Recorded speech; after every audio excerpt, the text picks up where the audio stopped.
आदरणीय सभापति जी, मुझे याद है मैंने जब लोकसभा में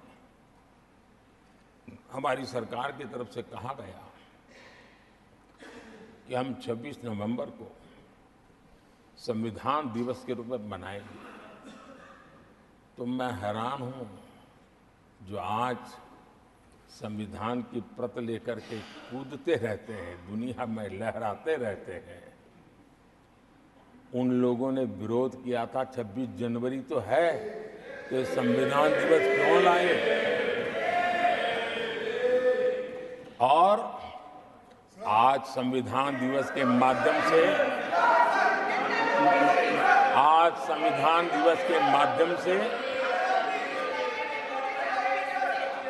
देश के स्कूल कॉलेजेस में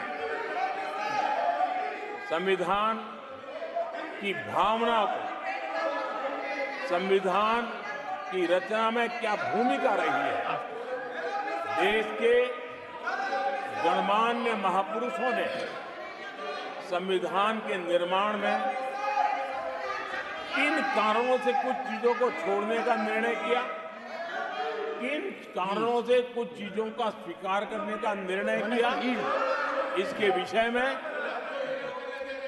हमारे स्कूल कॉलेजेस में विस्तार से चर्चा हो, निबंध स्पर्धाएं हो, चर्चा सभाएं हो, एक व्यापक रूप से संविधान के प्रति आस्था का भाव जगे और संविधान के प्रति समझ विकसित हो। देशवासियों के लिए आने वाला पूरा कालखंड संविधान हमारी सबसे बड़ी प्रेरणा रहे, इसके लिए हम कोशिश करते रहे हैं। और अब जब 75 वर्ष में प्रवेश कर रहे हैं तो हमने इसे एक जन उत्सव के रूप में राष्ट्रव्यापी उत्सव मनाने का तय किया और इससे देश के कोने कोने में संविधान की भावना को, संविधान के पीछे जो मकसद है उसके विषय में भी देश को अवगत कराने का प्रयास है। आदरणीय सभापति जी, देश की जनता ने हमें तीसरी बार जो अवसर दिया है, वो अवसर विकसित भारत, आत्मनिर्भर भारत, इस यात्रा को मजबूती देने के लिए, इस संकल्प को सिद्धि तक ले जाने के लिए हमें देश के कोटि कोटि जनों ने आशीर्वाद दिए हैं।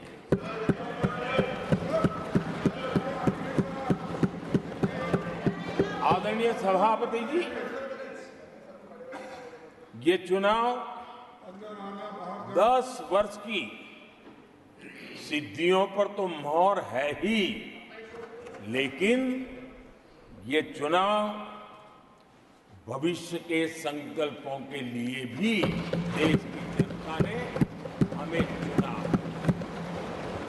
क्योंकि देश की जनता का एकमात्र भरोसा हम पर होने के कारण आने वाले सपनों को, संकल्पों को सिद्ध करने के लिए हमें अवसर दिया।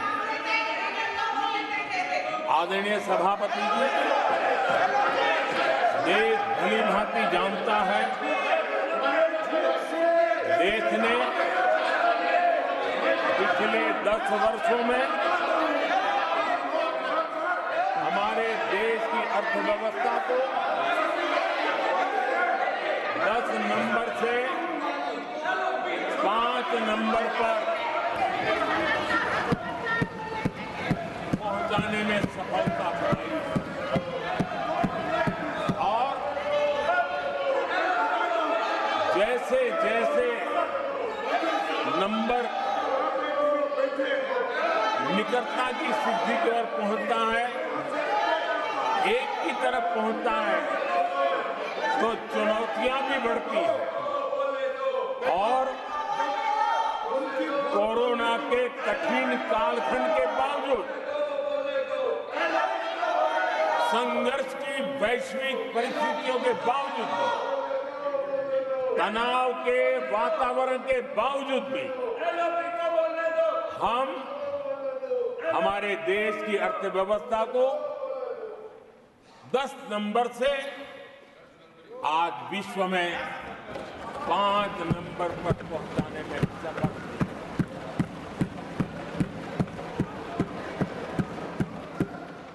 इस बार देश की जनता ने हमें रिकॉर्ड में 5 नंबर से 3 नंबर की इकोनॉमी पर पहुंचाने के लिए जनादेश दिया है और मुझे पक्का विश्वास है कि देश की जनता ने हमें जो जनादेश दिया है, हम भारत की अर्थव्यवस्था को विश्व के टॉप 3 में पहुंचा के रहेंगे।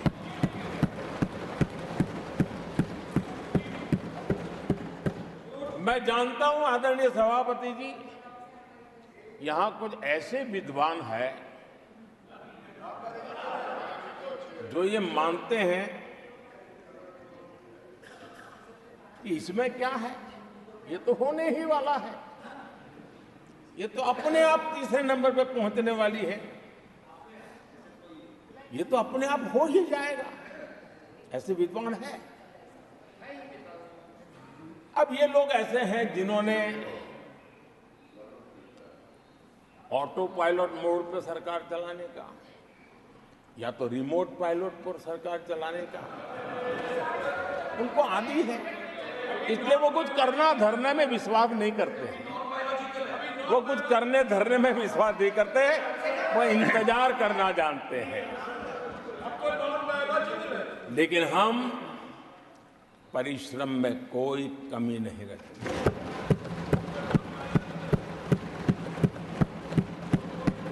आने वाले वर्षों में पिछले 10 वर्षों में हमने जो किया है उसको गति भी बढ़ाएंगे, उसका विस्तार भी बढ़ाएंगे और गहराई भी होगी, ऊंचाई भी होगी और हम इस संकल्प को पूरा करेंगे। आदरणीय सभापति जी, चुनाव के दरमियान मैं देशवासियों को कहता था कि जो 10 साल हमने काम किया है, हमारे जो सपने और संकल्प है उसके हिसाब से तो ये एपेटाइजर है, मेन कोर्स तो अभी शुरू हुआ।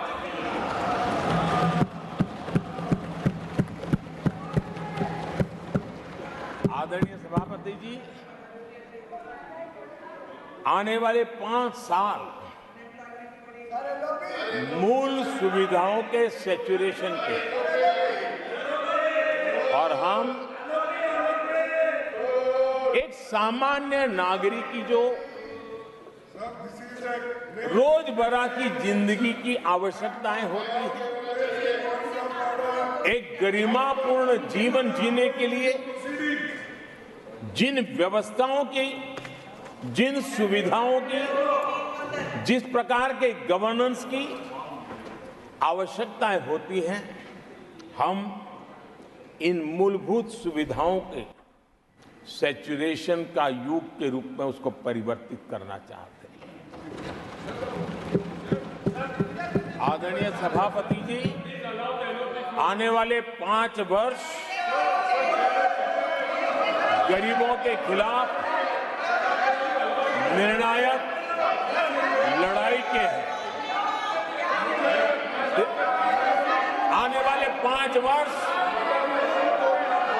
गरीबी के खिलाफ गरीबों की लड़ाई, और मैं मानता हूं गरीब जब गरीबी के खिलाफ लड़ाई के लिए एक सामर्थ्य के साथ खड़ा हो जाता है तो गरीबों की गरीबी के खिलाफ की लड़ाई सफलता को प्राप्त करती है। और इसलिए आने वाले गरीबी के खिलाफ लड़ाई के निर्णायक वर्ष है और यह देश गरीबी के खिलाफ लड़ाई में विजयी होकर के रहेगा। ये पिछले 10 साल के अनुभव के आधार पर मैं बहुत विश्वास से कह सकता हूं।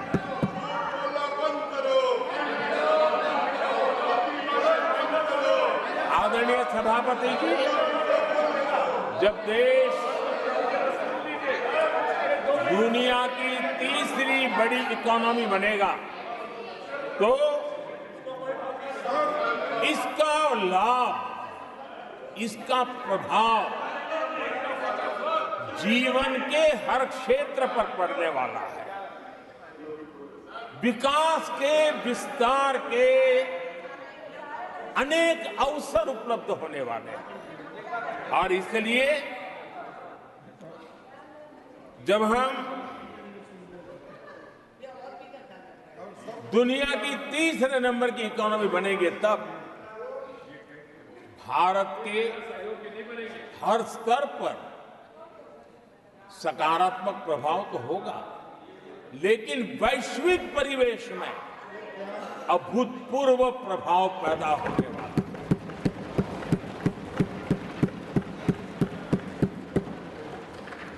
आदरणीय सभापति जी, हम आने वाले कालखंड में नए स्टार्टअप्स का,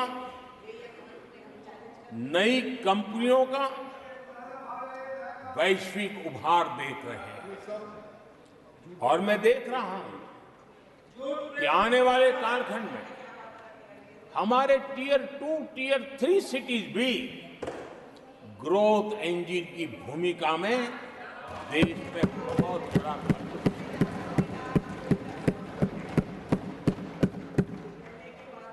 आदरणीय सभापति जी, ये शताब्दी टेक्नोलॉजी ड्रिवन शताब्दी और इसलिए हम कई नए सेक्टर्स में नए फुटप्रिंट्स भी अवश्य रूप से देखेंगे। आदरणीय सभापति जी, आने वाले 5 साल में पब्लिक ट्रांसपोर्ट में बहुत तेजी से बदलाव आने वाला है और इसका लाभ भारत के कोटि-कोटि जनों को जल्द से जल्द मिले, उस दिशा में हम गंभीरता से आगे बढ़ना चाहते हैं। आदरणीय सभापति जी, भारत की विकास यात्रा में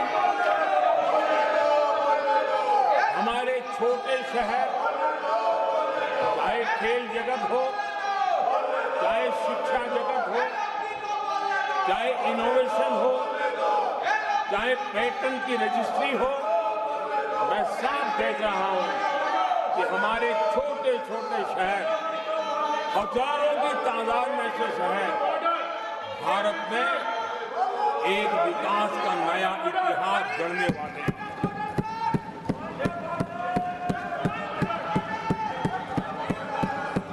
आदरणीय सभापति जी, मैंने पहले भी कहा है कि भारत के विकास यात्रा में 4 प्रमुख स्तंभ हैं। उसका सशक्तिकरण, उनको अवसर, ये बहुत बड़ी ताकत देने वाले हैं। आदरणीय सभापति जी, हमारे देश के किसान, हमारे देश के गरीब, हमारे देश के युवा और हमारे देश की नारी शक्ति, आदरणीय सभापति जी, हमने हमारी विकास यात्रा में हमारा जो फोकस है उसको हमने रेखांकित किया है। आदरणीय सभापति जी, यहाँ भी कई साथियों ने खेती, और No, wait. किसानी को लेकर के हर एक ने विस्तार से अपने विचार रखे हैं और अनेक बातें सकारात्मक रूप से भी रखी है। मैं किसानों को लेकर सभी सदस्यों को और उनकी भावनाओं का आदर करता हूं। बीते 10 वर्ष में हमारी खेती हर प्रकार से लाभकारी हो, किसान को लाभकारी हो, उस पर हमने हमारा ध्यान केंद्रित किया है। अनेक योजनाओं से उसको हमने ताकत देने का प्रयास किया है। चाहे फसल के लिए ऋण हो, लगातार नए बीज किसानों को उपलब्ध हो, आज की कीमत उचित हो और फसल बीमा का लाभ पहले की सारी मुसीबतें दूर कर देते किसानों को सरलता से उपलब्ध हो। चाहे एमएसपी पर खरीद की बात हो, हमने पुराने सारे रिकॉर्ड तोड़ करके किसानों को लाभ दिया। एक प्रकार से बीज से बाजार तक हमने किसानों के लिए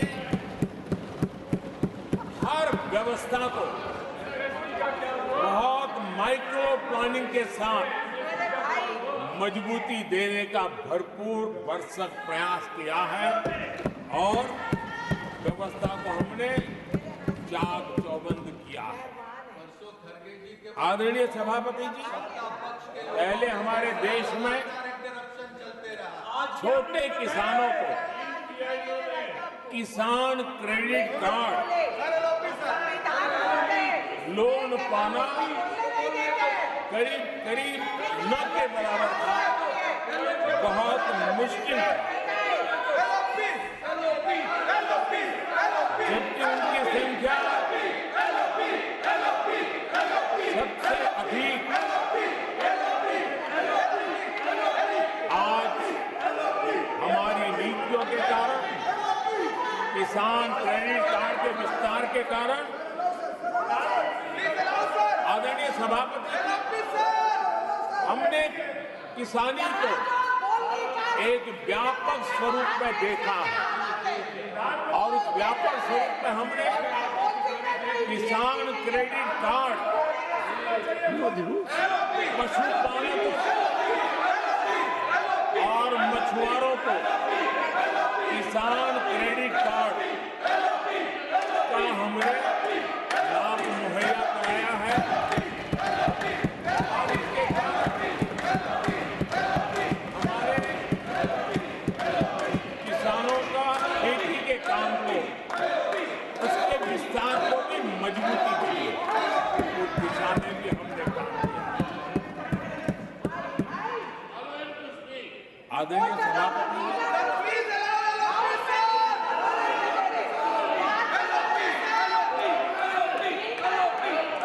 कांग्रेस के कार्यकाल में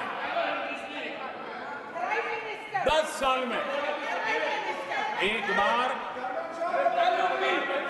किसानों की कर्ज माफी की बहुत डोल पीटे गए और एक बढ़ चढ़ करके बातें बता करके किसानों को गुमराह करने का भरसक प्रयास किया गया था।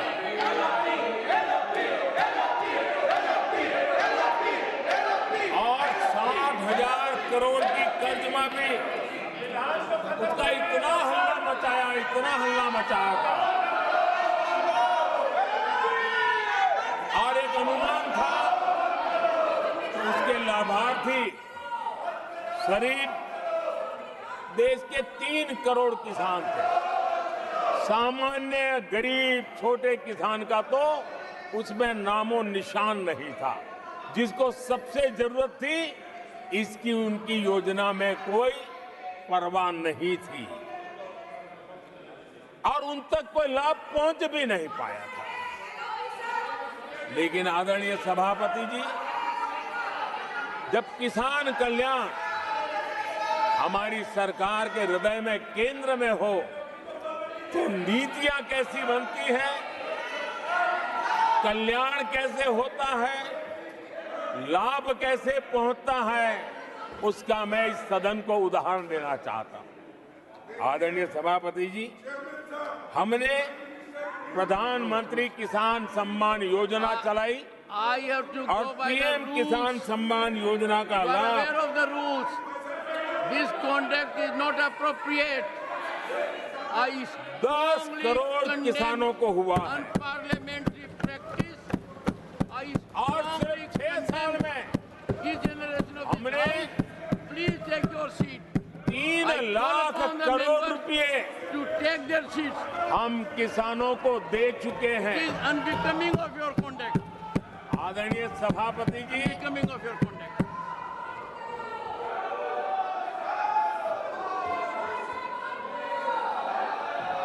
आदरणीय सभापति जी, देश देख रहा है,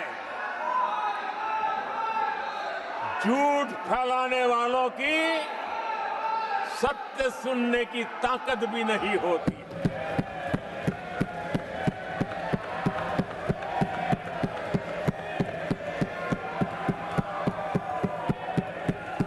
जिनका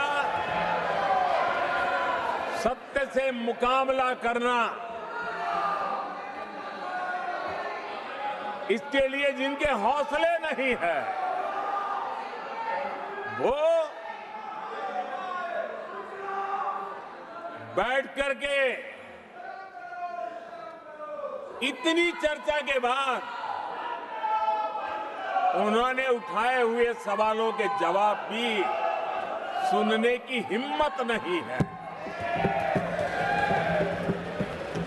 इन्होंने ये अपर हाउस को अपमानित कर रहे हैं। इस अपर हाउस की महान परंपरा को अपमानित कर रहे हैं।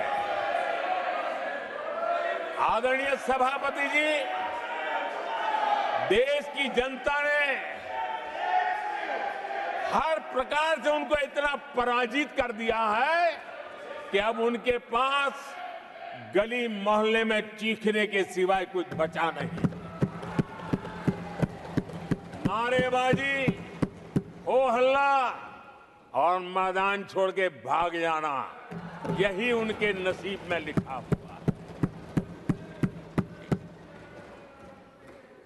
माननीय सदस्यगण, अत्यंत दर्दनाक, पीड़ादायक, अमर्यादित आचरण से देखकर मैं हूं। शासन तीसरे निरंतर लगातार काल में है। 6 दशक के बाद मैंने चर्चा की और मैंने अनुरोध किया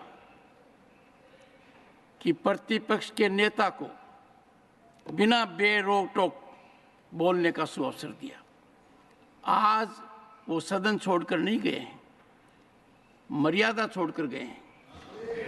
आज उन्होंने मुझे पीठ नहीं दिखाई है, भारत के संविधान को पीठ दिखाई है। आज उन्होंने मेरा अनादर और आपका अनादर नहीं किया है, उस शपथ का अनादर किया है जो संविधान के तहत ली है। भारत के संविधान की इससे बड़ी अपमानित बात नहीं हो सकती। ऐसा कैसे हो सकता है? House of elders, the upper house, हमें देश का मार्गदर्शन करना है। मैं उनके आचरण की भर्त्सना करता हूं। देश के 140 करोड़ लोग इसे हाथ होंगे। सदन का मतलब है सत्ता पक्ष की बात सुनो जब आपने अपनी पूरी बात कह दी। माननीय सदस्यगण, आप सब जानते हैं कल देर रात तक चर्चा रखी गई, हर सदस्य को मौका दिया गया। It is an occasion where they have challenged Indian Constitution.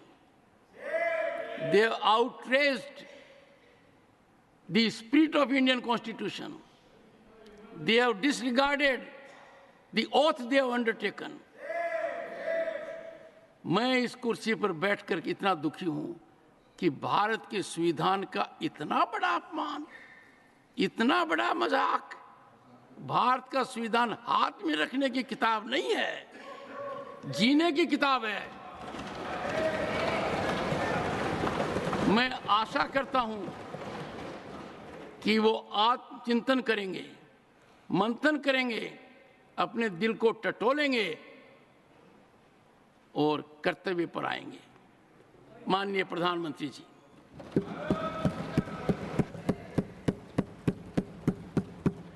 आदरणीय सभापति जी, आपकी वेदना मैं समझ सकता हूं। 140 करोड़ देशवासियों ने जो निर्णय दिया है, जो जनादेश दिया है, इसे ये पचा नहीं पा रहे हैं और कल उनकी सारी हरकतें फेल हो गई, तो आज उनका वो लड़ाई लड़ने का भी हौसला नहीं था और इसलिए वो मैदान छोड़ करके भाग गए हैं। आदरणीय सभापति जी, मैं तो कर्तव्य से बंधा हुआ हूं और न ही मैं यहां कोई डिबेट पे स्कोर करने के लिए आया हूं। मैं तो देश का सेवक हूं, देशवासियों को मेरा हिसाब देना है, देश की जनता को मेरे पल पल का हिसाब देना, मैं उसे अपना कर्तव्य मानता हूं।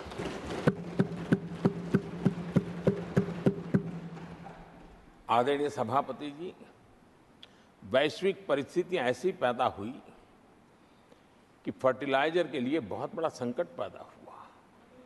हमने देश के किसान को मुसीबत में नहीं आने दिया और हमने करीब करीब 12 लाख करोड़ रुपया फर्टिलाइजर में सब्सिडी दी है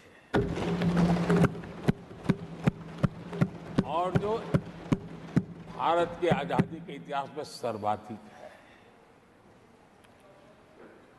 और उसी का परिणाम है कि हमारे किसान को फर्टिलाइजर का इतना बड़ा बोझ उस तक हमने जाने नहीं दिया।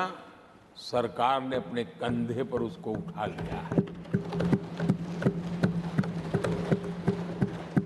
आदरणीय सभापति जी, हमने एमएसपी में भी रिकॉर्ड बढ़ोतरी की है। इतना ही नहीं, खरीद के भी नए रिकॉर्ड बनाए हैं। पहले एमएसपी की घोषणा होती थी लेकिन किसानों से कुछ भी लिया नहीं जाता था, बातें बताई जाती थी। पहले की तुलना में अनेक गुना ज्यादा खरीदी कर करके हमने किसानों को सामर्थ्यवान बनाने का प्रयास किया।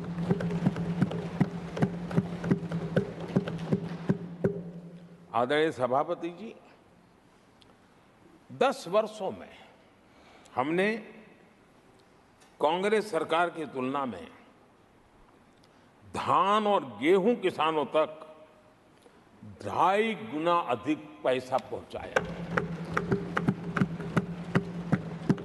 और हम आने वाले 5 साल सिर्फ इसी का इंक्रीमेंटल वृद्धि करके रुकना नहीं चाहते।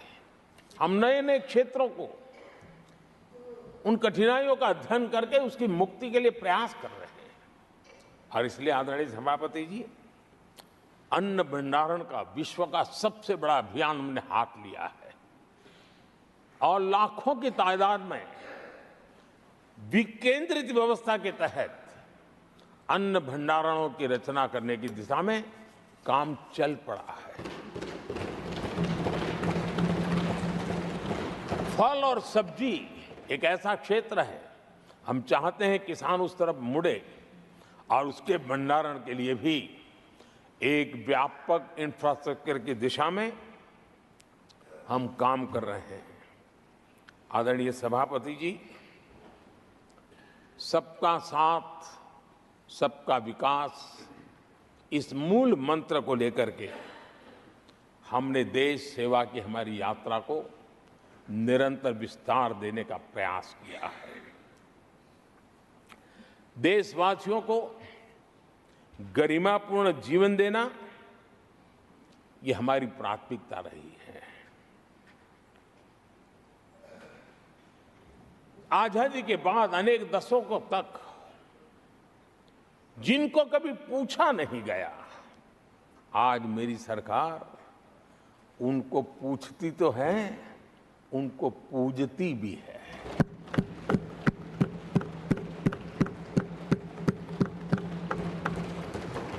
हमारे दिव्यांग भाई बहनों के साथ हमने मिशन मोड में उनकी कठिनाइयों को समझ करके माइक्रो लेवल पर उसको एड्रेस करने का प्रयास किया है और व्यवस्थाएं विकसित करने का प्रयास किया है ताकि वे गरिमापूर्ण जीवन जी सकें और कम से कम किसी का सहारा उनको लेना पड़े, इस दिशा में हमने काम किया है।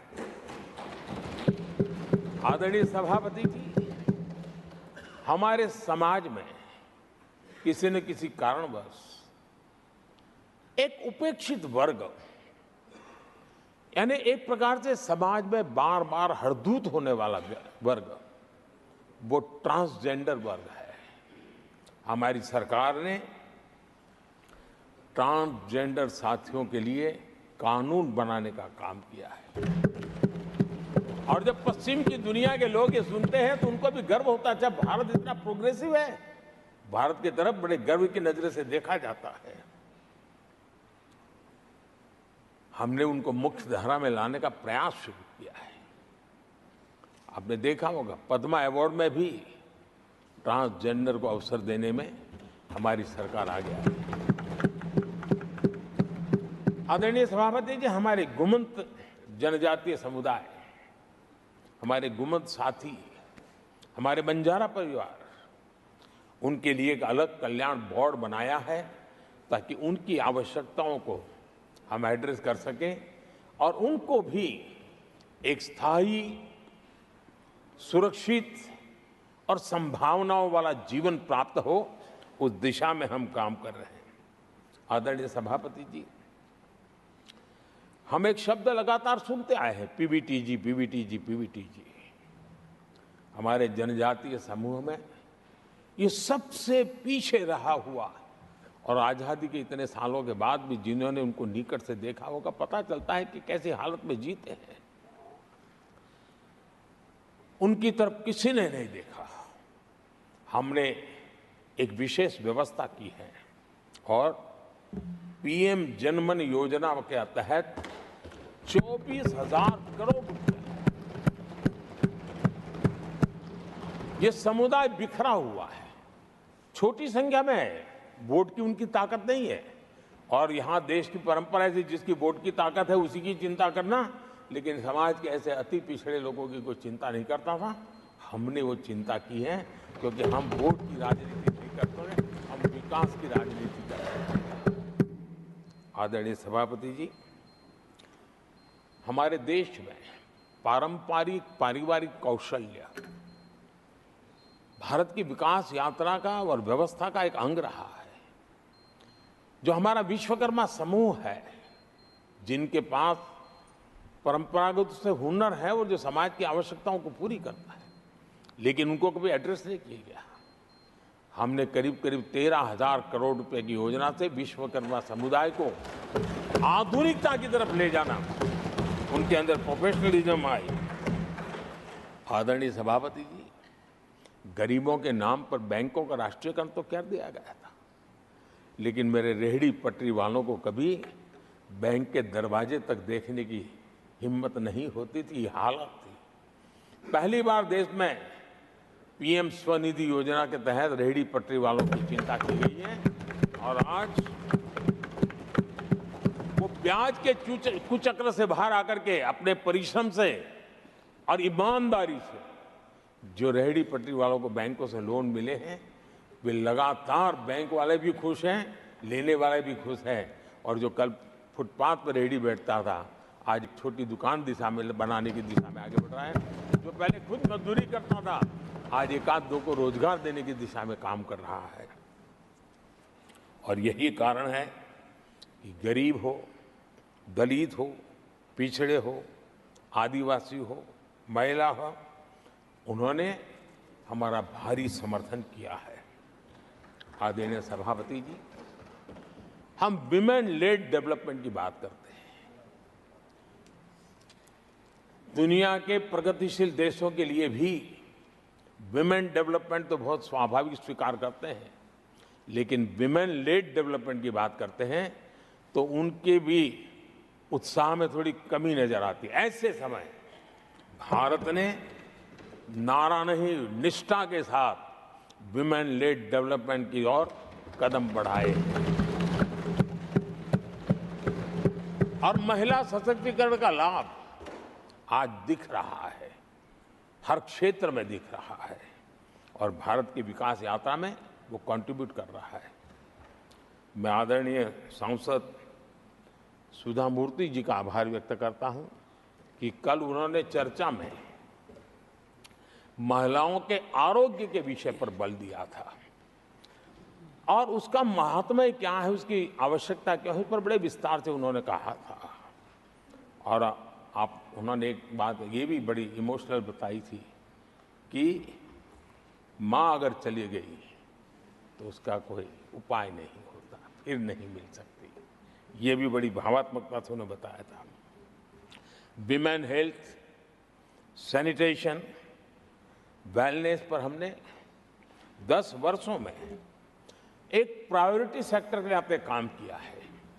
आदरणीय सभापति जी, टॉयलेट हो, सैनिटरी पैड्स हो, गैस कनेक्शन हो, प्रेगनेंसी के दौरान वैक्सीनेशन की व्यवस्था हो और इसका फायदा हमारे देश की माताओं बहनों को मिला है। आदरणीय सभापति जी, आरोग्य के साथ साथ महिलाएं आत्मनिर्भर बने, उस दिशा में भी हम लगातार काम कर रहे हैं। बीते वर्षों में हमने जो 4 करोड़ घर बनाए हैं, उसमें से ज्यादातर घर हमने महिलाओं के नाम पर रखे। बैंकों में खाते खुलने से, मुद्रा और सुकन्या समृद्धि जैसी योजना से आर्थिक फैसलों में महिलाओं की भूमिका भी बढ़ी है, भागीदारी भी बढ़ी है और एक प्रकार से वो परिवार में भी अब निर्णय प्रक्रिया का हिस्सा बनने लगी है। आदरणीय सभापति जी, विमेन सेल्फ हेल्प ग्रुप्स, उससे जुड़ी 10 करोड़ बहनें, उनका आत्मविश्वास तो बढ़ा ही बढ़ा है, उनकी आय भी बढ़ी है। अभी तक 1 करोड़ बहनें जो ये सेल्फ हेल्प ग्रुप में काम करती हैं, छोटा छोटा गांव में कारोबार करती है, मिल करके करती है, किसी गांव वालों की भी नजर नहीं जाती इनकी तरफ। आज मैं बड़े गर्व से कह सकता हूं कि उन्हीं में से 1 करोड़ बहनें लखपति दीदी बनी और हम आने वाले समय में ये आंकड़ा 3 करोड़ बहनों को लखपति दीदी बनाने की दिशा में बढ़ा रहे हैं। आदरणीय सभापति जी, सरकार का प्रयास है कि हर नए सेक्टर को हमारी महिलाएं लीड करें, वो अगुवाई करें, उस दिशा में हम प्रयास कर रहे हैं। नई टेक्नोलॉजी आती है, लेकिन महिलाओं के नसीब बहुत बहुत आखिर में आती है। हमारी कोशिश है कि नई टेक्नोलॉजी का पहला अवसर हमारी महिलाओं के हाथ लगे और वे इसको और इसी के तहत नमो ड्रोन दीदी ये अभियान बहुत सफलतापूर्वक आगे बढ़ा है और आज गांव में किसानों को मदद करने का टेक्नोलॉजी के माध्यम से काम गांव की हमारी महिलाएं कर रही। और मैं जब उनसे बात कर रहा तो मुझे कह रही है, अरे साहब हम तो कभी साइकिल भी नहीं चलाना जानते थे, आपने हमें पायलट बना दिया है और पूरा गांव हमें पायलट दीदी के नाम से जानने लगा। और इस गरिमापूर्ण बात उनके जीवन में आगे बढ़ने के लिए बहुत बड़ी ताकत बन जाता है, एक बहुत बड़ा ड्राइविंग फोर्स बन जाता है। आदरणीय सभापति जी, देश का दुर्भाग्य है कि ऐसे संवेदनशील मामलों में भी राजनीति जब होती है तब देशवासियों को और विशेषकर महिलाओं को अकल्प पीड़ा होती है। ये जो महिलाओं के साथ होते अत्याचार में विपक्ष का जो सिलेक्टिव रवैया है, ये सिलेक्टिव रवैया बहुत ही चिंताजनक है। आदरणीय सभापति जी, मैं आपके माध्यम से देश को बताना चाहता हूं, मैं किसी राज्य के खिलाफ नहीं बोल रहा हूं, न ही मैं कोई राजनीतिक स्कोर करने के लिए बोल रहा हूं, लेकिन कुछ समय पहले मैंने बंगाल से आई कुछ तस्वीरों को सोशल मीडिया पे वीडियो देखा। एक महिला को वहां सरेआम सड़क पर पीटा जा रहा है। वो बहन चीख रही है, लेकिन वहां खड़े हुए कोई उसकी मदद के लिए नहीं आ रहा है, वीडियो बनाने में लगे हुए हैं। और जो घटना संदेश खली में हुई, जिसकी तस्वीरें रोंगटे खड़े करने वाली है, लेकिन बड़े बड़े दिग्गज मैं सुन रहा हूं कल से, इसके लिए पीड़ा उनके शब्दों में भी नहीं झलक रही है। इससे बड़ा शर्मिंदगी का दुखद चित्र क्या हो सकता है। और जो अपने आप को बहुत बड़े प्रगतिशील नारी नेता मानते हैं, वो भी मुंह पे ताले लगा करके बैठ गए, क्योंकि संबंध उनके राजनीतिक जीवन से जुड़े किसी दल से है या उस राज्य से है। और इसलिए आप महिलाओं पर हो रही पीड़ा को चुपचाप हो जाए। आदरणीय सभापति जी, मैं समझता हूं कि जिस प्रकार से दिग्गज लोग भी ऐसी बातों को नजरअंदाज करते हैं, तब देश को तो पीड़ा होती है, हमारी माताओं बहनों को ज्यादा पीड़ा होती है। आदरणीय सभापति जी, राजनीति इतनी सिलेक्टिव हो और जहां उनकी राजनीति को अनुकूल नहीं होता है तो इनको सांप सूंघ जाता है, ये बहुत चिंता का विषय है। आदरणीय सभापति जी, भारत की जनता ने तीसरी बार पूर्ण बहुमत की स्थिर सरकार चुनकर देश में तो स्थिरता और निरंतरता को तो आदेश दिया ही है, लेकिन इस चुनाव के नतीजों ने विश्व को आश्वस्त किया है। आदरणीय सभापति जी,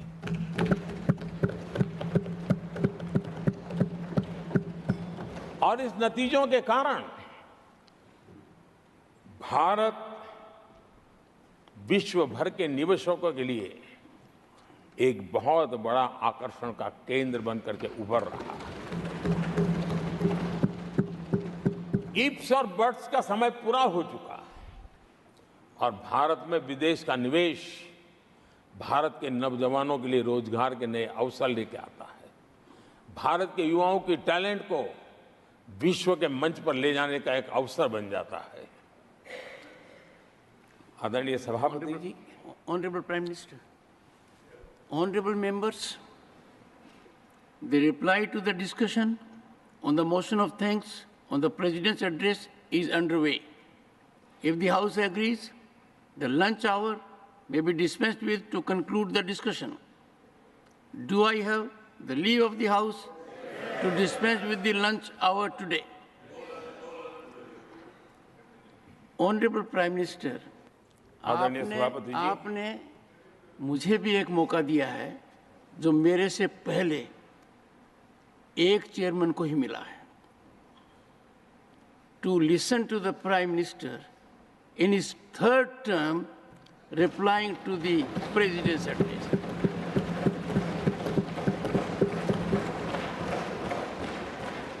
और आपसे इंस्पिरेशन लेकर आप देखिए, टेबल के ऊपर हमने पुरुषों का 1/3 रिजर्वेशन कर दिया है। ऑनरेबल प्राइम मिनिस्टर,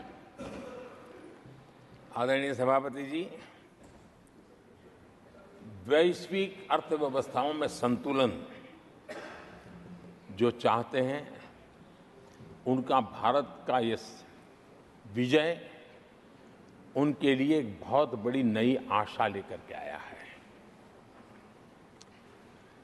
आज विश्व पारदर्शिता पर भरोसा करती है और भारत उसके लिए एक बहुत ही श्रेष्ठ भूमि के रूप में उभर रहा है।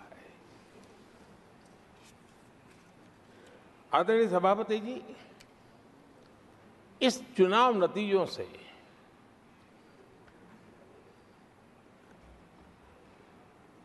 जो कैपिटल मार्केट है उसमें तो उछाल नजर आ ही रहा है, लेकिन दुनिया में भी बहुत बड़ा उमंग और आनंद का माहौल है। तो मैं अपने व्यक्तिगत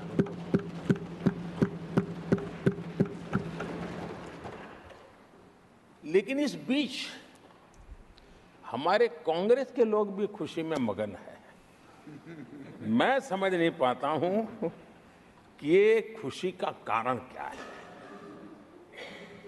और इस पर कई सवाल है। क्या ये खुशी हार की हैट्रिक पर है? क्या ये खुशी नर्वस 90 के शिकार होने पर है? क्या ये खुशी एक और असफल लॉन्च की है? आदरणीय सभापति जी, मैं देख रहा था ये उत्साह उमंग से खड़गे जी भी बड़े नजर आ रहे थे, लेकिन शायद खड़गे जी ने उनकी पार्टी की बड़ी सेवा की है, क्योंकि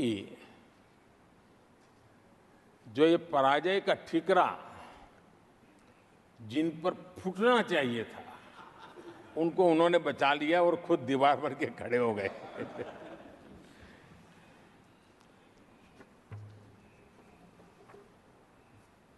और कांग्रेस का रवैया ऐसा रहा है कि जब जब ऐसी परिस्थिति आती है तो दलित को, पिछड़े को ही ये मार झेलनी पड़ती है और वो परिवार बच निकल जाता है। इसमें भी यही नजर आ रहा है। इन दिनों आपने देखा होगा लोकसभा में स्पीकर के चुनाव का मसला हुआ, उसमें भी पराजय तो तय थी, लेकिन आगे किसको किया? तो एक दलित को बड़ी चलाने के लिए खेल खेला उन्होंने। उनको मालूम था कि वो पराजित होने वाले, लेकिन उन्हीं को आगे किया।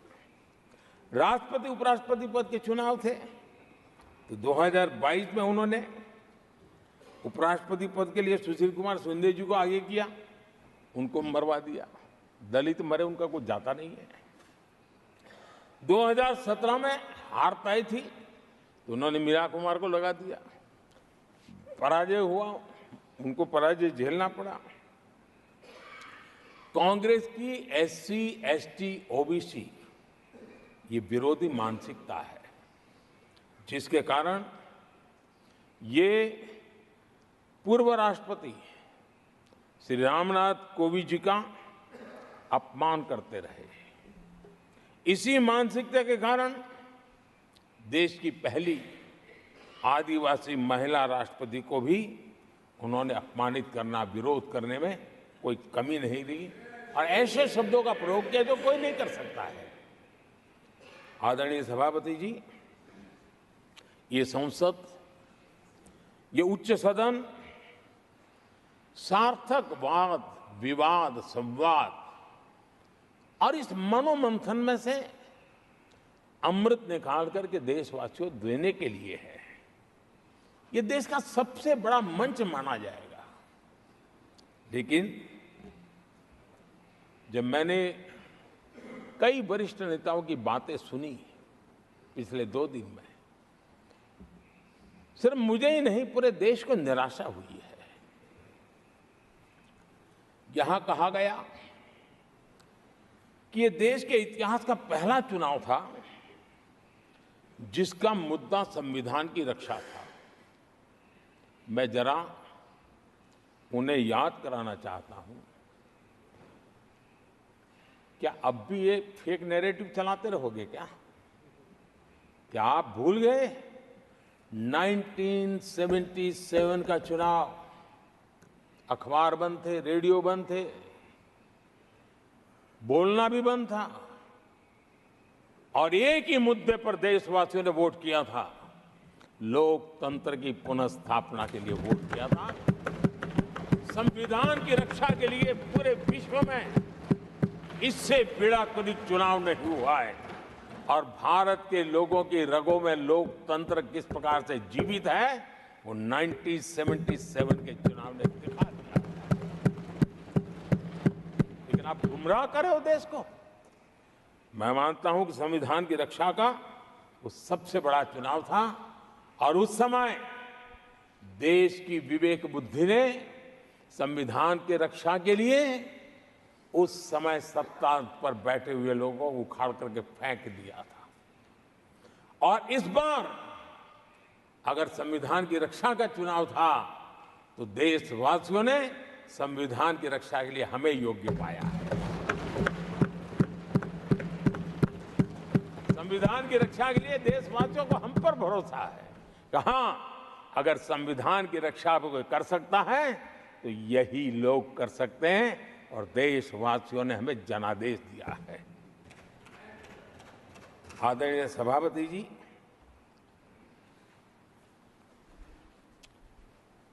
जब खड़गे जी ऐसी बातें बोलते हैं तो जरा पीड़ादायक लगता है, क्योंकि इमरजेंसी के दौरान संविधान पर जो जुल्म हुआ, जो बुलडोजर चलाया गया संविधान के ऊपर, लोकतंत्र की धज्जियां उड़ा दी गई, तब उसी दल के महत्वपूर्ण नेता के रूप में वो उनके साक्षी है, फिर भी सदन को गुमराह कर रहे हैं। आदरणीय सभापति जी, आपातकाल को मैंने बहुत निकट से देखा है। करोड़ों लोगों को कल्पना भार की यातनाएं दी गई है, उनका जीना मुश्किल कर दिया गया था और जो संसद के अंदर होता था वो तो रिकॉर्ड पर है। भारत के संविधान की बातें करने वालों को मैं पूछता हूं, जब आपने लोकसभा को 7 साल चलाया था, लोकसभा का कार्यकाल 5 साल है, वो कौन सा संविधान था जिसको लेकर के आपने 7 साल तक सत्ता की मौज ली और लोगों पर जुल्म करते रहे? और आप संविधान हमें सिखाते हो? आदरणीय सभापति जी,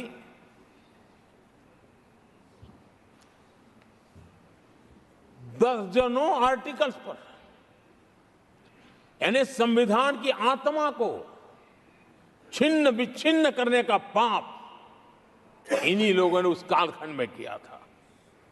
38वां, 39वां और 42वां संविधान संशोधन, और उस संशोधन में यानी मिनी कॉन्स्टिट्यूशन, यानी मिनी कॉन्स्टिट्यूशन के रूप में कहा जाता था। ये सब क्या था? आपके मुंह में संविधान की रक्षा शब्द शोभा नहीं देता है। ये पाप कर करके आप बैठे हुए लोग हो। इमरजेंसी में पिछली सरकार में 10 साल ये कैबिनेट में थे खड़गे जी। क्या हुआ था?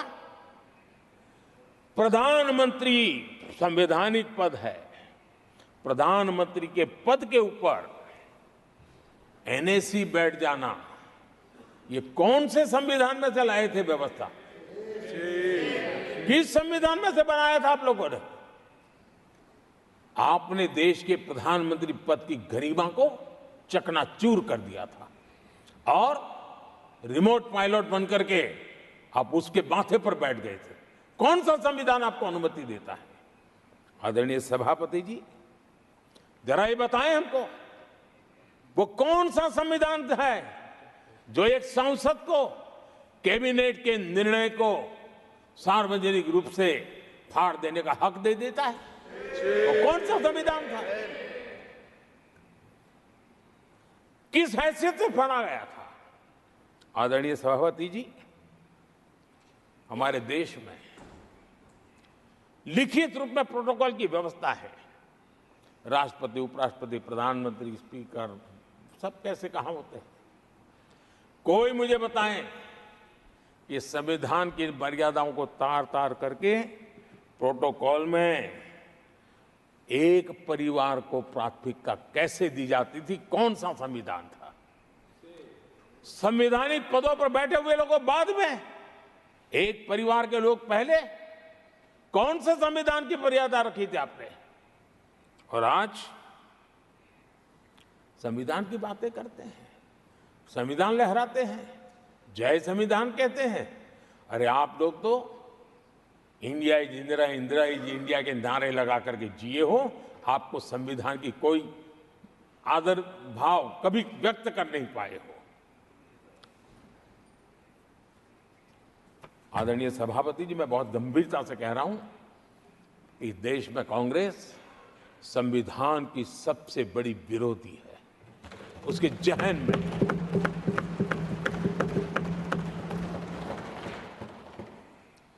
आदरणीय सभापति जी, इस पूरी चर्चा के दरमियान उनको 200-500 साल की बातें करने का तो हक है, लेकिन इमरजेंसी की बात निकले तो वो तो बहुत पुराना हो गया। तो आपके पाप पुराने हो जाते हैं तो खत्म हो जाते हैं क्या? आदरणीय सभापति जी, इस हाउस में कोशिश की गई संविधान की बात करना, लेकिन इमरजेंसी को कभी भी आने नहीं देना, ये चर्चा करने का अनुभव है। लेकिन ये देश, इनके साथ जो लोग बैठे हैं उसमें भी बहुत लोग हैं जो इमरजेंसी के भुक्तभोगी रहे हैं, लेकिन उनकी कुछ मजबूरियां होगी कि आज उनके साथ उन्होंने बैठना पसंद किया है। मतलब अवसरवादिता का ये दूसरा नाम है। संविधान के प्रति समर्पण का भाव होता तो ऐसा नहीं करते। आदरणीय सभापति जी, आपातकाल सिर्फ एक राजनीतिक संकट नहीं था, लोकतंत्र संविधान के साथ साथ ये बहुत बड़ा मानवीय संकट भी था। अनेक लोगों को टॉर्चर किया गया था, अनेक लोग जेल में मृत्यु को शरण हुए थे। जयप्रकाश नारायण जी की स्थिति इतनी खराब हुई कि बाहर आकर के वो कभी ठीक नहीं हो पाए। ये हाल उन्होंने कर दिया था। और प्रताड़ना सिर्फ राजनेताओं की नहीं, आम आदमी को भी नहीं छोड़ा गया था, सामान्य आदमी को भी नहीं। और इनका इतने सारे जुल्म, उसमें इनके लोग भी थे अंदर, उनके साथ भी ये जुल्म हुआ। लेकिन आज भूल, आदरणीय सभापति, वो दिन ऐसे थे कि जो कुछ लोग घर से निकले कभी घर लौट करके वापस नहीं आए और पता तक नहीं चला कि उनका शरीर कहाँ गया। यहां तक की घटनाएं घटी थी। आदरणीय सभापति जी, ये बहुत सी पार्टियां जो उनके साथ बैठी हैं, वो अल्पसंख्यकों की आवाज होने का जरा दावा करते हैं और बड़े ज्यादा चिल्ला करके बोलते हैं।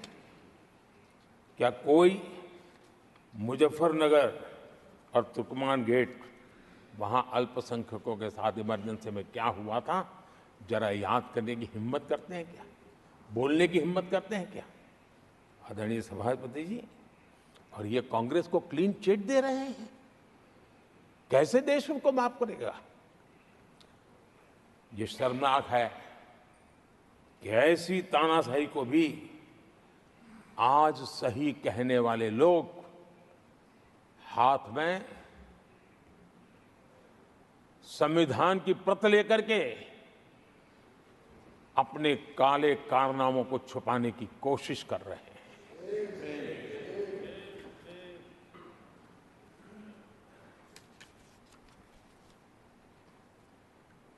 आदरणीय सभापति जी, उस समय कई अलग छोटे छोटे राजनीतिक दल थे। ये इमरजेंसी के खिलाफ लड़ाई के मैदान में उतरे थे और धीरे धीरे उन्होंने अपनी जमीन बनाई थी। आज वो कांग्रेस का सहयोग कर रहे हैं।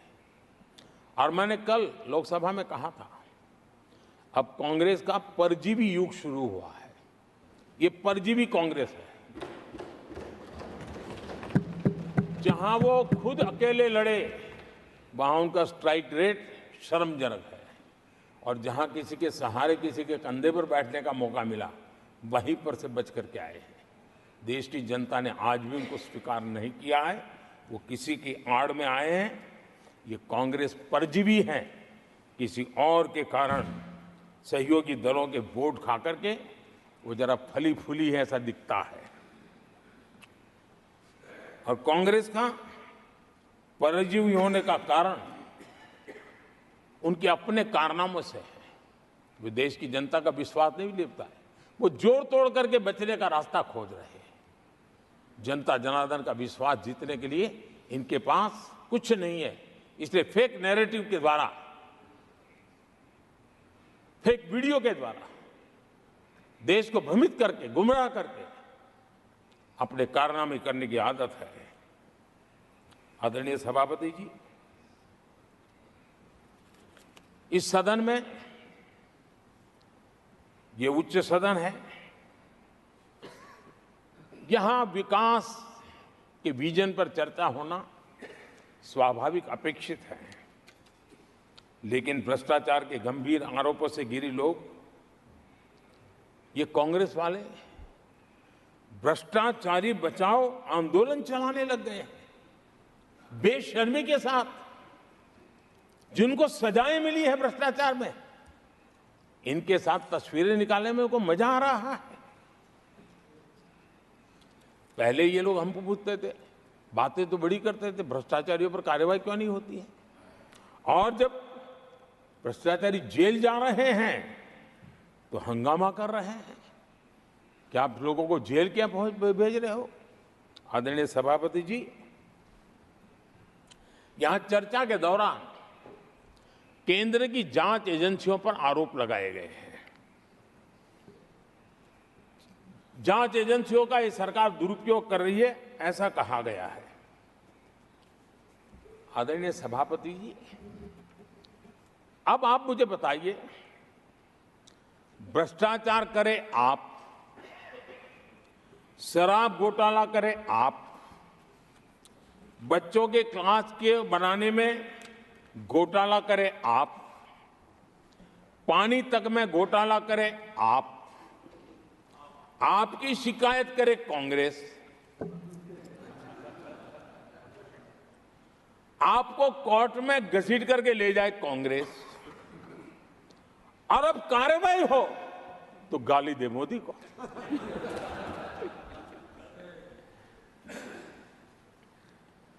और अब आपस में जरा साथी बन गए हैं लोग। और हिम्मत है तो सदन में खड़े होकर के जवाब मांगो। कांग्रेस पार्टी से मैं आप वालों से कहता हूं, कांग्रेस भी बताएं कि आपने प्रेस कॉन्फ्रेंस करके आपके घोटालों के इतने सारे सबूत देश के सामने रखे थे। कांग्रेस ने प्रेस कॉन्फ्रेंस की थी, इन्हीं लोगों के खिलाफ की थी। अब ये बताएं कि ये जो उन्होंने सबूत प्रेस कॉन्फ्रेंस करके सारी फाइलें बताई थी, क्या वो सबूत सच्चे थे या झूठे थे? दोनों एक दूसरे को खोल करके रख देंगे। आदरणीय सभापति जी, मुझे विश्वास है ऐसी चीजों का जवाब देने की उनके अंदर हिम्मत नहीं है। आदरणीय सभापति जी, ये ऐसे लोग हैं जिनका डबल स्टैंडर्ड है, दोहरा रवैया है। और मैं देश को बार बार ये बात याद दिलाना चाहता हूं, ये कैसा दोगलापन चल रहा है। ये लोग दिल्ली में एक मंच पर बैठ करके जांच एजेंसियों पर आरोप लगाते हैं, भ्रष्टाचारियों को बचाने के लिए रैलियां करते हैं, और केरला में उनके शहजादे,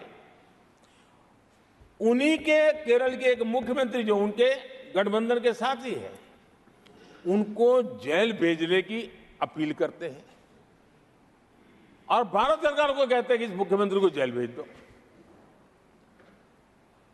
दिल्ली में ईडी सीबीआई की कार्रवाई उस पर हाय तौबा करते हैं और वही लोग उसी एजेंसी से केरल के मुख्यमंत्री को जेल भेजने की बात करते हैं, शहजादे। तब लोगों के मन में सवाल उठता है कि इसमें भी दोगलापन। आदरणीय सभापति जी, छत्तीसगढ़ में कांग्रेस सरकार के मुख्यमंत्री के साथ शराब घोटाला जुड़ा। यही आप पार्टी वाले चीख चीख करके कहते थे कि ईडी सीबीआई को लगा दो और इस मुख्यमंत्री को जेल में डाल दो, खुलेआम कहते थे। और ईडी ये काम करे इसके लिए गुजारिश करते थे। उनको तब ईडी बहुत प्यारा लगता है। आदरणीय सभापति जी, ये आज जो लोग जांच एजेंसियों को बदनाम कर रहे हैं, हल्ला मचा रहे हैं, मैं जरा उनकी याददाश्त पर जोर डालना चाहिए, मैं ऐसा उनका आग्रह करता हूं। जांच एजेंसियों का पहले दुरुपयोग कैसे होता था, कौन करता था, मैं जरा बताना चाहता हूं।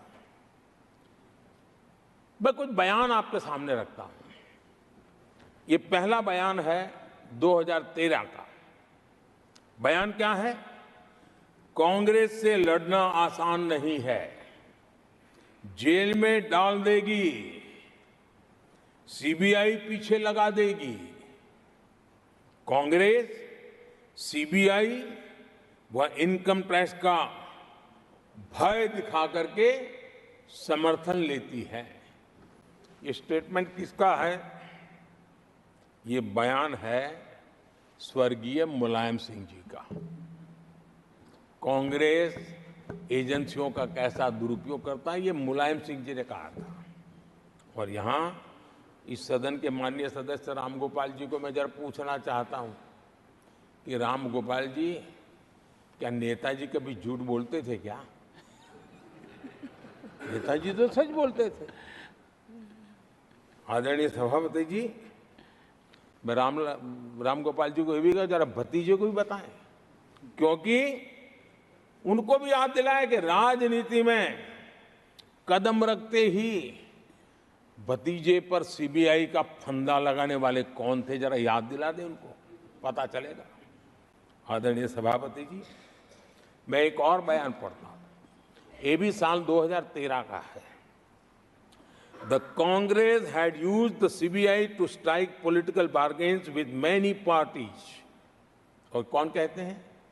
उनके कॉमरेड श्रीमान प्रकाश करात जी ने ये कहा हुआ है, 2013 में कहा। एजेंसियों का कौन दुरुपयोग करता था? एक और महत्वपूर्ण स्टेटमेंट में पढ़ता हूं और मैं याद दिलाना चाहता हूं स्टेटमेंट क्या है कि सीबीआई पिंजरे में बंद तोता है जो मालिक की आवाज में बोलता है। ये किसी राजनीतिक व्यक्ति का बयान नहीं है, ये हमारे देश की सुप्रीम कोर्ट ने यूपीए सरकार के समय कहा हुआ बयान है। एजेंसियों का दुरुपयोग कौन करता था, इसके जीते जागते सबूत आज मौजूद है। आदरणीय सभापति जी, भ्रष्टाचार के विरुद्ध लड़ाई ये मेरे लिए चुनाव हार जीत का तराजू नहीं है। मैं चुनाव हार जीत के लिए, भ्रष्टाचार के लिए खड़ी लड़ाई नहीं लड़ रहा हूं। ये मेरा मिशन है, ये मेरा कन्विक्शन है। और मैं मानता हूं कि भ्रष्टाचार एक ऐसी दिमक है जिसने देश को खोखला कर दिया है। इस देश को भ्रष्टाचार से मुक्ति दिलाने के लिए, भ्रष्टाचार के प्रति सामान्य मानव के मन में नफरत पैदा करने के लिए मैं जी जान से जुटा हुआ हूं। और मैं इस पवित्र कार्य मानता हूं। 2014 में जब हमारी सरकार बनी तो हमने दो बड़ी बातें कही थी।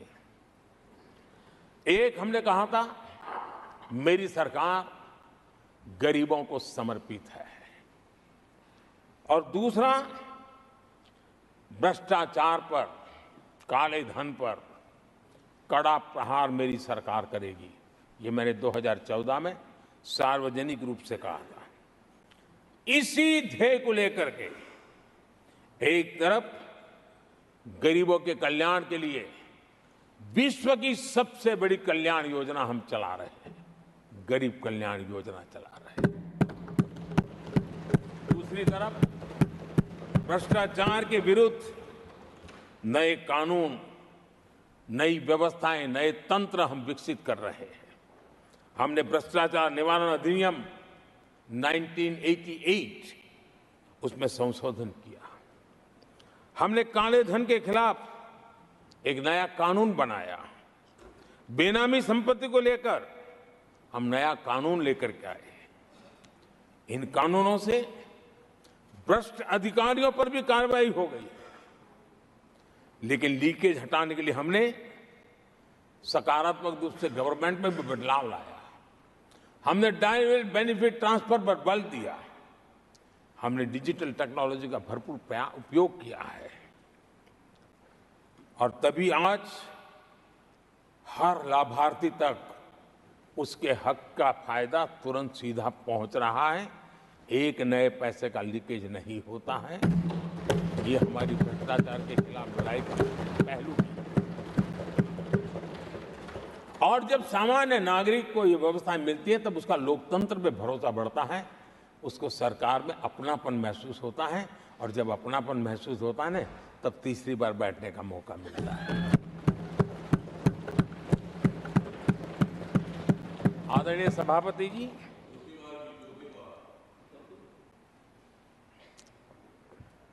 मैं निसंकोच रूप से कहना चाहता हूं, लाग लपेट नहीं रखता हूं, और मैं देशवासियों को भी कहना चाहता हूं कि मैंने एजेंसियों को भ्रष्टाचार और भ्रष्टाचारियों पर कड़ों से कठोर कार्रवाई करने के लिए खुली छूट दे के रखी है।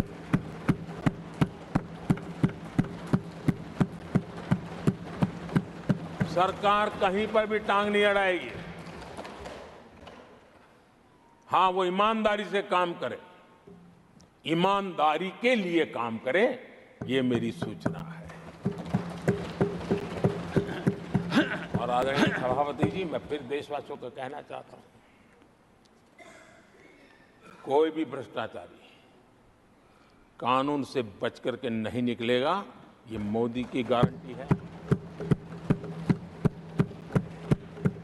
आदरणीय सभापति जी, राष्ट्रपति जी ने अपने संबोधन में पेपर लीक को एक बड़ी समस्या बताया है।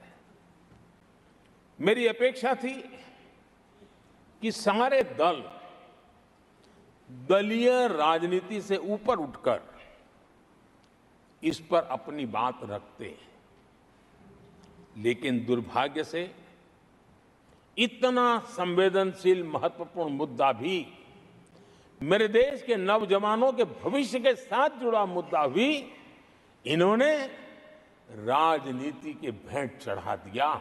इससे बड़ा दुर्भाग्य क्या हो सकता है। मैं देश के नौजवानों को आश्वस्त करता हूं कि आपको धोखा देने वालों को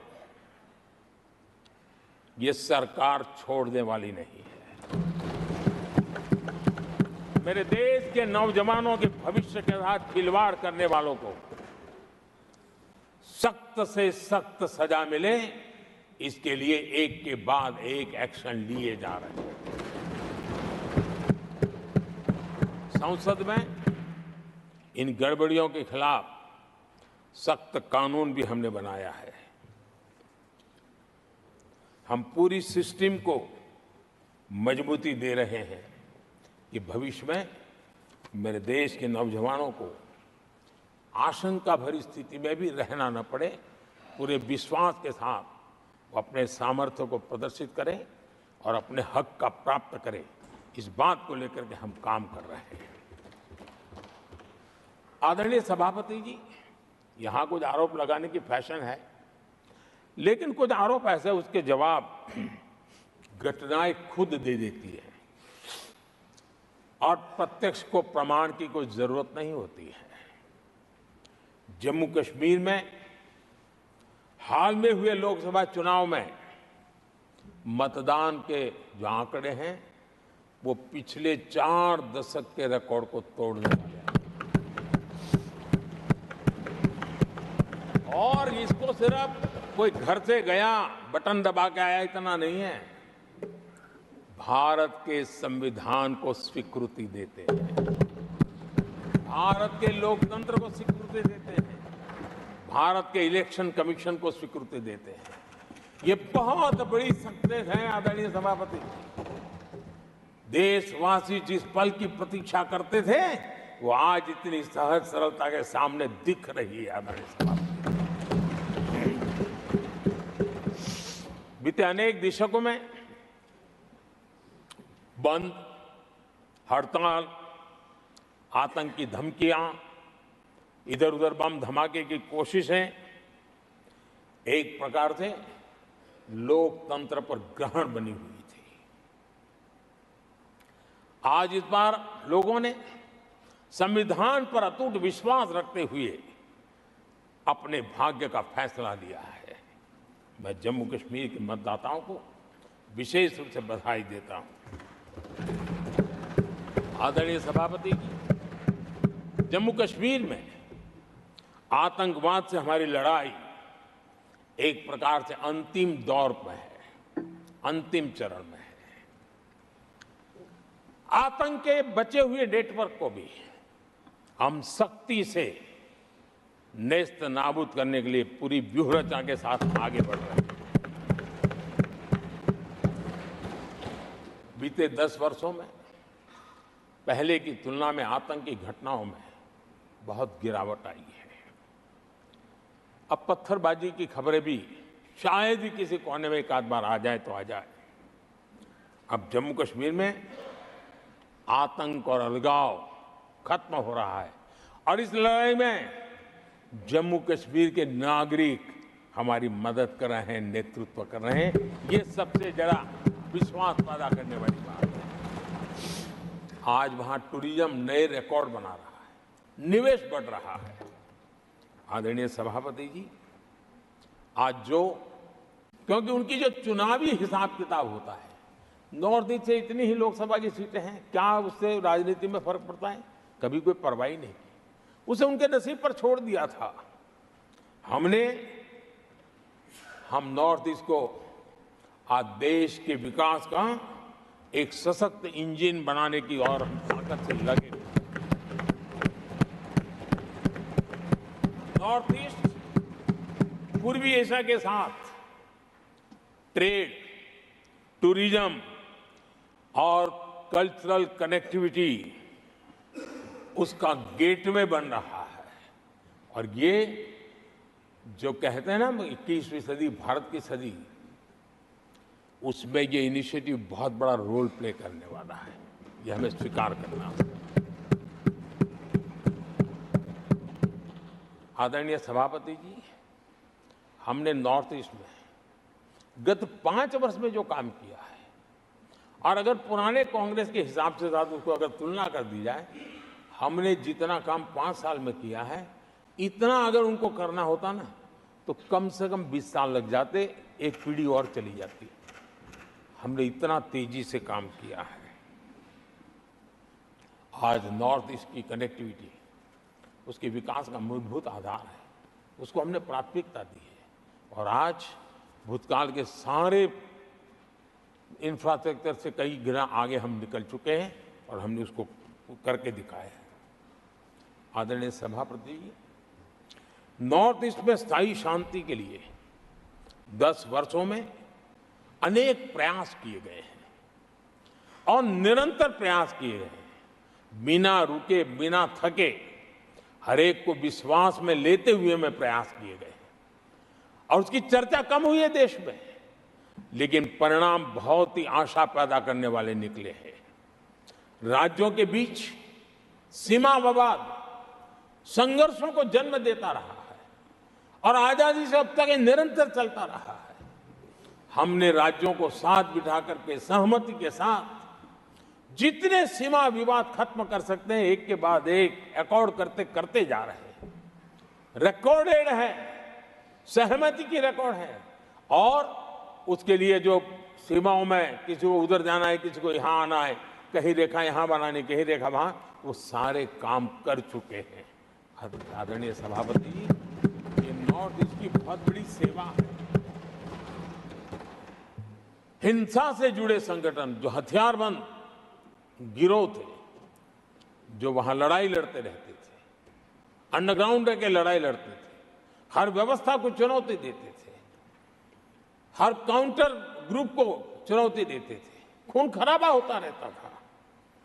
आज उनको साथ लेकर के स्थायी समझौते हो रहे हैं, शस्त्र सरेंडर हो रहे हैं।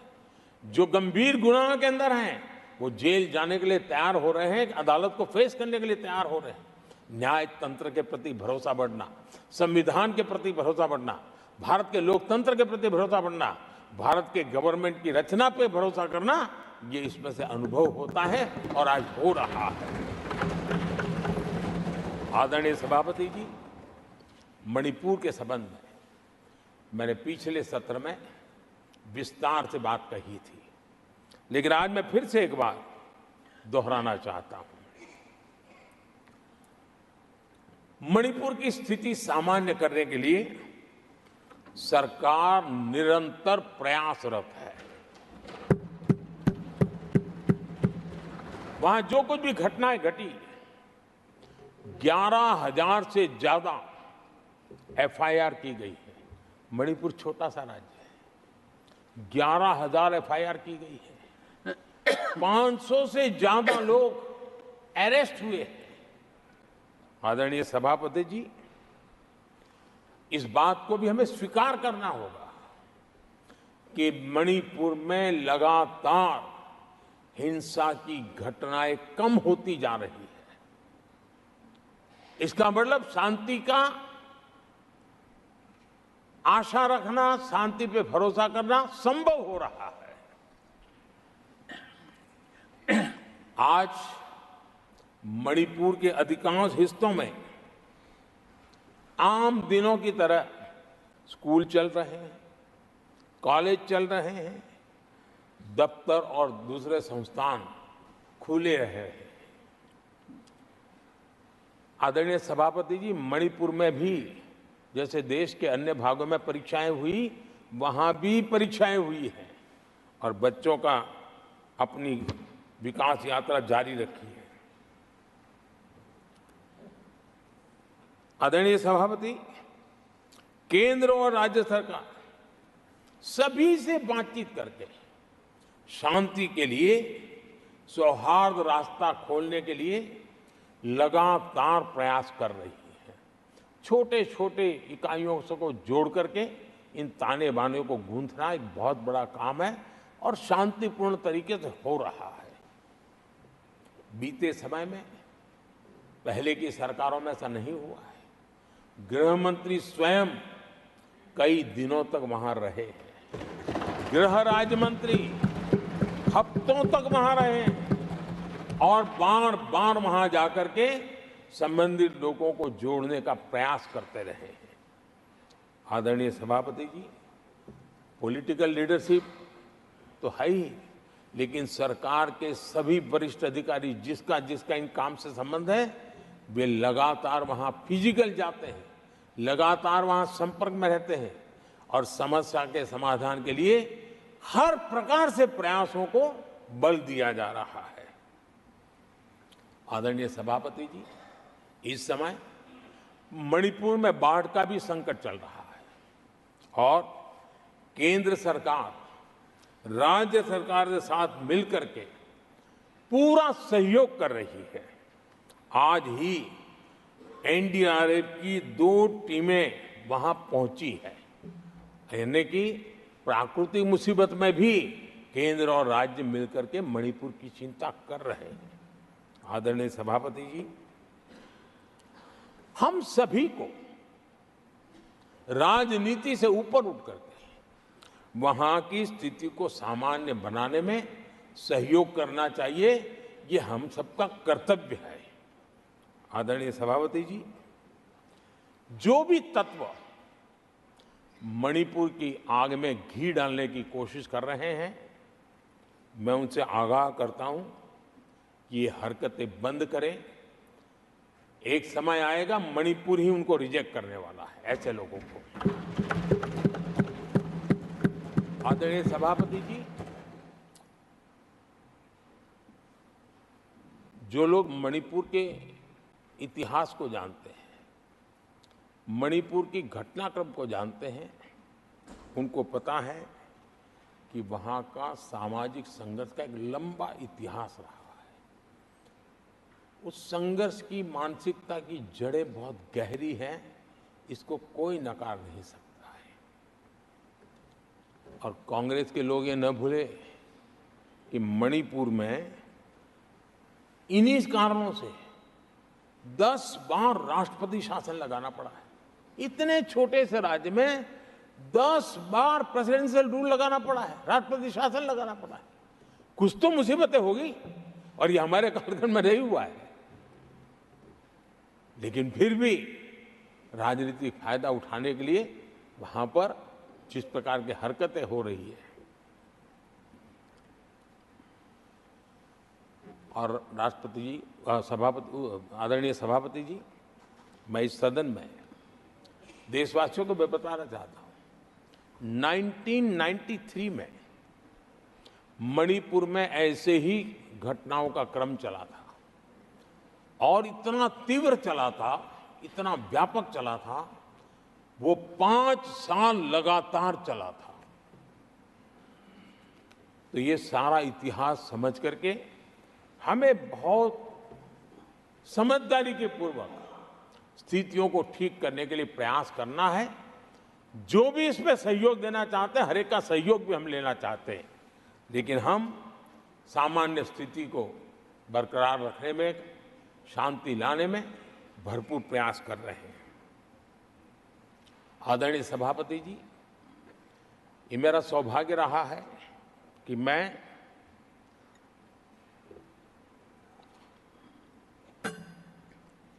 प्रधानमंत्री प्रधान सेवक के रूप में यहां आया। उसके पहले लंबे अरसे तक मुझे मुख्यमंत्री के रूप में सेवा करने का अवसर मिला था और इसके कारण मैं अनुभव से सीखा हूं कि फेडरलिज्म का महात्म्य क्या होता है, और उसी में से कोऑपरेटिव फेडरलिज्म और उसी में से कॉम्पिटिटिव कोऑपरेटिव फेडरलिज्म, इन विचारों को मैं बल देता आया हूं।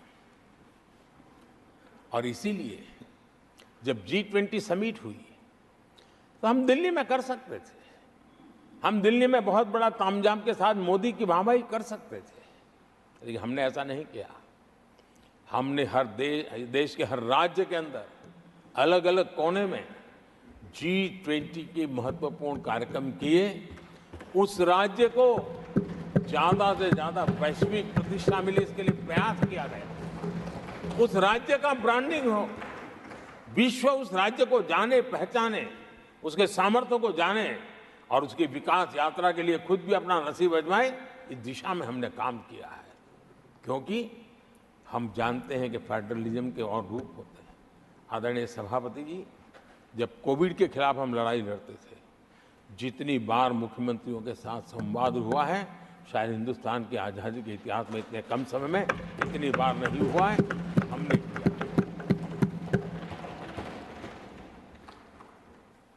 आदरणीय सभापति जी, ये सदन एक प्रकार से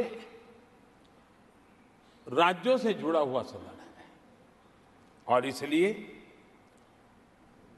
राज्यों के विकास के कुछ फोकस एरिया, उसकी चर्चा इस सदन में करना मैं उचित मानता हूं और मैं कुछ आग्रह भी साझा करना चाहता हूं। आज हम एक ऐसी स्थिति में हैं जहां हम अगली क्रांति का नेतृत्व कर रहे हैं। इसलिए सेमीकंडक्टर्स और इलेक्ट्रॉनिक मैन्युफैक्चरिंग जैसे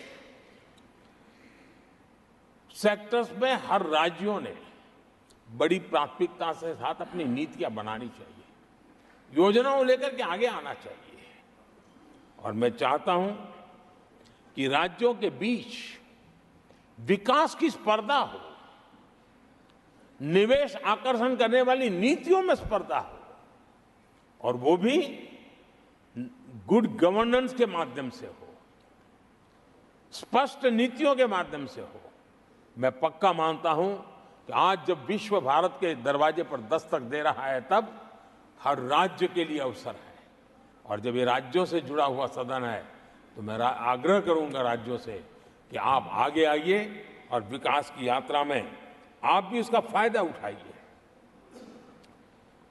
रोजगार सृजन में इस राज्यों के बीच स्पर्धा क्यों न होनी चाहिए? फलाने राज्य की उस नीति के कारण उस राज्य में नौजवानों को इतना रोजगार मिला, तो दूसरा राज्य कहा है तुम्हारी नीति में मैंने +1 कर दिया तो मुझे ये फायदा मिला। रोजगार के लिए राज्यों के बीच में स्पर्धा क्यों नहीं होनी चाहिए? मैं समझता हूं कि ये देश के नौजवानों के भाग्यों को बदलने में बहुत काम आएगा। आज नॉर्थ ईस्ट में, असम में सेमीकंडक्टर पर तेज गति से काम चल रहा है और इससे असम, नॉर्थ ईस्ट, वहां के नौजवानों को बहुत ही फायदा होने वाला है और साथ साथ देश को भी फायदा होने वाला है। और नॉर्थ ईस्ट की धरती, क्योंकि एक राज्य सरकार जब एग्रेसिवली नीतियों को लेकर के आती है तो उसका, आदरणीय सभापति जी, यूएन ने 2023 को ईयर ऑफ मिलेट्स के रूप में घोषित किया था। ये भारत की अपनी खुद की ताकत है। मिलेट्स हमारे छोटे किसानों की ताकत है और जहां कम पानी है, जहां सिंचाई की सुविधाएं नहीं है, वहां पर मिलेट्स, जो कि एक सुपर फूड है, मैं मानता हूं कि राज्य इसके लिए आगे आए, अपने अपने राज्य के इस सुपर फूड को, मिलेट्स को लेकर के वैश्विक बाजार में जाने की योजना बनाए। उसके कारण दुनिया के हर टेबल पर हिंदुस्तान का मिलेट होगा, डाइनिंग टेबल पर, और हिंदुस्तान के किसान के घर में दुनिया से कमाने का अवसर पैदा हो जाएगा। भारत के किसान के लिए समृद्धि के नए द्वार खुल सकते हैं। मैं राज्यों से आग्रह करूंगा कि आप आइए। आदरणीय सभापति जी, दुनिया के लिए न्यूट्रिशन मार्केट, इसका सॉल्यूशन भी हमारे देश के मिलेट में है। ये सुपर फूड है और जहां पर न्यूट्रिशन की चिंता है, वहां पर हमारा मिलेट बहुत बड़ा काम कर सकता है। हम इस आरोग्य की दृष्टि से भी वैश्विक मंच पर ले जाने के लिए हमारे राज्य आगे आए, अपनी एक पहचान बनाए। आदरणीय सभापति जी, 21वीं सदी में ईज ऑफ लिविंग, ये सामान्य मानवीय का हक है और मैं चाहता हूं कि राज्य सरकार अपने यहाँ के नीति, नियम, व्यवस्थाएं उस प्रकार से विकसित करें ताकि सामान्य नागरिक को ईज ऑफ लिविंग का अवसर मिले। और इस सदन से राज्यों को अगर वो संदेश जाता है तो देश के लिए उपयोगी होगा। आदरणीय सभापति जी, भ्रष्टाचार के खिलाफ जो हमारी लड़ाई है, उसको हमें कई स्तरों पर नीचे ले जाना पड़ेगा और इसलिए चाहे पंचायत हो, नगरपालिका हो, महानगर पालिका हो, तहसील पंचायतें हो, जिला परिषद हो, ये सारी इकाइयों में एक ही मिशन के साथ भ्रष्टाचार से मुक्ति का राज्य अगर बीड़ा उठाएंगे तो हम बहुत तेजी से देश के सामान्य मानवी को जो भ्रष्टाचार से जूझना पड़ता है उससे मुक्ति दिला सकते हैं। आदरणीय सभापति जी, समय की मांग है कि हमारे यहाँ एफिशिएंसी अब होती है चलती है का जमाना चला गया है। 21वीं सदी में भारत को अगर भारत की सदी के रूप में अपने आप को प्रस्थापित करना है तो हमारे गवर्नेंस के मॉडल में, हमारे डिलीवरी के मॉडल में, हमारे निर्णय प्रक्रिया के मॉडल में एफिशिएंसी बहुत अनिवार्य है। मैं आशा करता हूं कि सर्विस की स्पीड बढ़ाने में, निर्णयों की स्पीड बढ़ाने में एफिशिएंसी की दिशा में काम होगा। और जब इस प्रकार से काम होते हैं तो ट्रांसपेरेंसी भी आती है, इफ्स एंड बट्स भी नहीं रहते हैं और सामान्य मानवीय के हकों की रक्षा भी होती है और ईज ऑफ लिविंग इसका एहसास हर नागरिक कर सकता है। आदरणीय सभापति जी, मेरा एक कन्विक्शन है और मैं मानता हूं कि आज समय की मांग है कि हमारे देश के नागरिकों के जीवन से सरकार की दखल जितनी कम हो उस दिशा में हमने प्रयास करना चाहिए। रोजमर्रा की जिंदगी में सरकार सरकार सरकार, अब हम उस दिशा में जा रहे हैं। तब हां, जिनको सरकार की जरूरत है, जिनके जीवन में सरकार की उपयोगिता आवश्यकता है, उनके जीवन में सरकार का अभाव नहीं होना चाहिए। लेकिन जो अपने बलबूते पर जीवन को आगे बढ़ाना चाहते हैं, सरकार का प्रभाव उनके रोकने का प्रयास न करें और इसलिए सरकार की दखल जितनी कम हो वैसी समाज और सरकार की व्यवस्थाओं को विकसित करने के लिए मैं राज्यों से आग्रह करता हूं कि आप आगे आइए। आदरणीय सभापति जी, क्लाइमेट चेंज के कारण प्राकृतिक आपदाओं की स्थिति बढ़ती जा रही है और वो किसी को एक कोने में करने वाला काम नहीं होता है। हमने सामूहिक रूप से मिलकर के काम करना होगा। राज्यों ने अपने सामर्थ्य बढ़ाना होगा ताकि प्राकृतिक आपदाओं को हम पूरा, पीने के पानी की व्यवस्था वो भी उतना ही महत्व देना होगा। सामान्य मानवी को आरोग्य की सेवा वो भी उतना ही महत्व देना होगा। और मैं मानता हूं कि हमारे राज्यों में राजनीतिक इच्छा शक्ति के साथ इन मूलभूत कामों की दिशा में हमारे राज्य जरूर जुड़ेंगे। आदरणीय सभापति जी, ये दशक और ये सदी भारत की सदी है, लेकिन भूतकाल हमें कहता है कि अवसर तो पहले भी आए थे, लेकिन हम अपने ही कारणों से अपने अवसरों को खो चुके थे। अब हमें अवसर खोने की गलती नहीं करनी है। हमें अवसरों को ढूंढना है, हमें अवसरों को जकड़ना है और अवसरों के सहारे हमें अपने संकल्पों को सिद्ध करना है, उस दिशा में जाने का। इससे बड़ा कोई समय नहीं हो सकता है जो समय आज भारत के पास है, 140 करोड़ देशवासियों के पास है, विश्व के सबसे युवा आबादी वाले देश के पास है। और इसको जो देश हमारे साथ आजाद हुए थे वो हमसे आगे निकल चुके हैं, बहुत तेजी से आगे निकल चुके हैं। हम नहीं पहुंच पाए। हमें इस स्थिति को बदलना है और इस संकल्प को लेकर के हमें जिन देशों ने 80 के दशक में रिफॉर्म्स किए, वे आज बहुत तेजी से एक विकसित देश के रूप में खड़े हो गए हैं। हमें रिफॉर्म्स को बुरा मानने की जरूरत नहीं है, रिफॉर्म से कतराने की जरूरत नहीं है। और रिफॉर्म करते हैं तो खुद की सत्ता चली जाएगी, ऐसे भयभीत रहने की जरूरत नहीं है। सत्ता को हथियार रखने की कोई आवश्यकता नहीं है। जितनी भागीदारी बढ़ेगी, जितने निर्णय की शक्ति सामान्य मानवी के हाथ जाएगी, मैं समझता हूं हम भी, भले हम शायद लेट हुए हो, लेकिन हम उस आकांक्षाओं को पूर्ण करने में उस गति को प्राप्त कर सकते हैं और हम अपने संकल्पों की सिद्धि कर सकते हैं।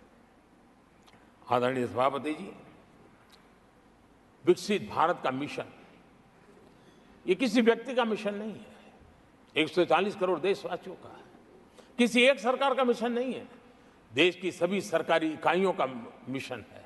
और हम एक सूत्र में, एक संकल्प के साथ मिलकर के चलेंगे तो हम इन सपनों को साकार कर पाएंगे, ऐसा हमारा पक्का विश्वास है। आदरणीय सभापति जी, मैं विश्व मंच पर जाता हूं, विश्व के अनेक लोगों से मिलता रहता हूं और मैं आज अनुभव कर रहा हूं कि पूरा विश्व निवेश के लिए तैयार है और भारत उनकी पहली पसंद है। हमारे राज्यों में ही निवेश आने वाला है। उसका पहला द्वार तो राज्य ही होता है। अगर राज्य जितना ज्यादा इस अवसर को जुटाएंगे, मैं इसको मानता हूं उस राज्य का भी विकास होगा। आदरणीय सभापति जी, जिन जिन बातों को हमारे माननीय सदस्यों ने उठाया था, उन सबको संकलित रूप में जानकारी देने का मैंने प्रयास किया है। और आदरणीय राष्ट्रपति महोदय ने जो अभिभाषण दिया, जो हमारे लिए दिशा निर्देश दिए हैं और देश के सामान्य मानवी के अंदर जो उन्होंने विश्वास पैदा किया है, इसके लिए मेरी तरफ से भी और इस सदन की तरफ से भी मैं राष्ट्रपति जी का हृदय से बहुत बहुत आभार व्यक्त करते हुए मेरी वाणी को विराम देता हूं। बहुत बहुत धन्यवाद।